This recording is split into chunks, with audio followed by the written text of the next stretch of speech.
আল্লাহরই একটা রহমত। জানি না আল্লাহ আমাকে দিয়ে আরো কিছু কাজ করাতে চান বলেই বোধহয় আমি এখনো বেঁচে আছি। যদিও আমার কষ্ট হচ্ছে, আমি আমার দেশ ছাড়া, ঘর ছাড়া সবকিছু জ্বালিয়ে পুড়ে দিয়েছে। ৩২ নম্বর বাড়িটা পর্যন্ত জ্বালিয়ে দিল। আমরা ২ বন্ধুটা ব্যবহার করি নাই। আমরা তো এই সম্পত্তি আমাদের নিজেদের জন্য ব্যবহার করিনি। ওই বাড়ি থেকে ৬ দফা আন্দোলন, ওই বাড়ি থেকে স্বাধীনতার ঘোষণা দিয়েছেন জাতিপিতা।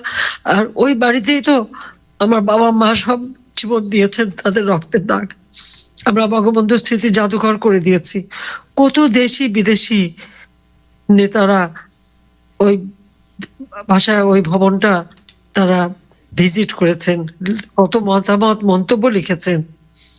সেই স্মৃতিটুকু তারা জ্বালিয়ে পুড়ে শেষ করে দিল। যে স্মৃতিটুকু নিয়ে শুধু আমরা বেঁচে ছিলাম ২ বোন, সেটুকু রাখলো না। আমাদের অন্যায়টা কি? আমাকে কেন ফ্যাসিস্ট বলা হয় আর কেন স্বৈরাচার বলা হচ্ছে? আমি কোন স্বৈরাচারী কাজ করেছি? আজকে আপনারা একটু তুলনা করেন তো, এই ইউনূস ক্ষমতা আসার পর